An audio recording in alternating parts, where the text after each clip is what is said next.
इसको दुनिया का सबसे बड़ा पॉलिटिकल फिक्सर कहा जाता था और इसकी लिस्ट में अनिल अंबानी, हरदीप सिंह पुरी, इवन नरेंद्र मोदी का भी नाम शामिल है। 1953 में न्यूयॉर्क के एक मिडिल क्लास जूइश फैमिली में जेफरी एडवर्ड एप्स्टीन का बर्थ होता है। शुरू के दिनों में वो एकदम एवरेज स्टूडेंट रहता है एंड इवन कॉलेज भी बिना डिग्री के ड्रॉप आउट लेता है। लेकिन इसकी लाइफ का पहला टर्निंग पॉइंट तब आता है जब ये वॉल स्ट्रीट में ऑप्शन ट्रेडर की तरह काम करना शुरू करता है एंड देखते ही देखते वो काफी सारे क्लाइंट्स का पैसा डील करता है। बिलियनियर्स के साथ उठना बैठना होता है, उनके साथ लंच में जाता है, डिनर्स में जाता है and he makes a good client relationship. लेकिन कुछ टाइम बाद बिना कुछ रीजन दिए कंपनी इसको वहां से निकाल देती है और यहाँ से उसकी लाइफ का सेकंड टर्निंग पॉइंट आता है जब वो एक फाइनेंशियल कंसल्टिंग फर्म खोलता है।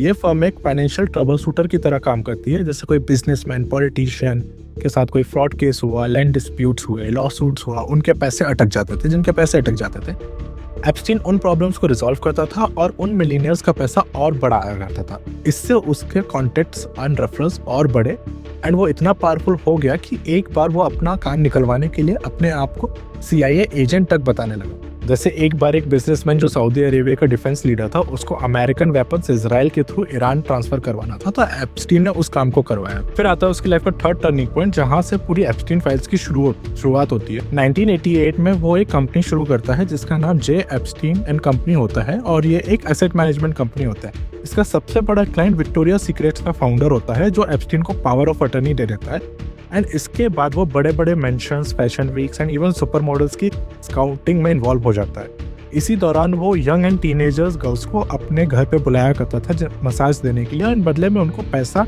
या हॉलीवुड का रोल्स का प्रॉमिस करके सेक्सुअली हरास करता था। पहले भी ये सब होता था लेकिन FBI को कंप्लेंट्स इसी टाइम से आना शुरू हो गई थी।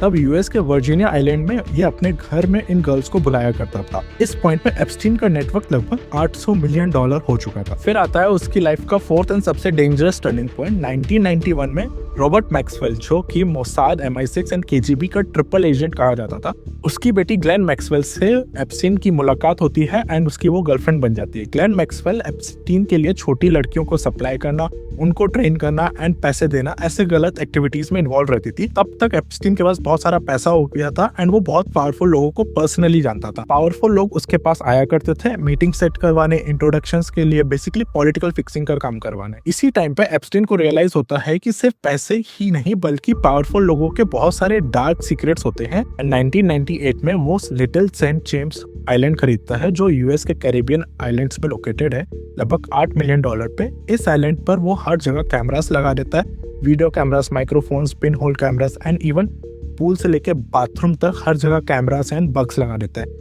एंड रिच एंड पावरफुल लोगों को वहां पे पार्टीज के लिए इनवाइट करता है जहां पर अंडर एज गर्ल्स को सेक्स ट्रैफिकिंग करते हुए वहां पर सीक्रेटली लेकर आया जाता था एंड प्राइवेट मोमेंट्स उनके रिकॉर्ड किए जाते थे। ये रिकॉर्डिंग एप्स्टीन अपने इंश्योरेंस पॉलिसी के तौर पर स्टोर करके रखा करता था। इन सब के बीच में एप्स्टीन 2 बार पकड़ा जाता है लेकिन हर बार छूट जाता है। 1999 से 2019 तक लगभग 20 साल ये सब चलता है एंड 2019 में विक्टिम्स ओपनली सामने आते हैं, एप्स्टीन अरेस्ट होता है एंड अगस्त 2019 में ट्रायल से पहले पुलिस कस्टडी में सुसाइड के थ्रू उसकी डेथ हो जाती है। कोर्ट को सारी फाइल्स मिलती है, उनकी स्टडी होती है एंड 2025 में पहला बैच रिलीज होता है।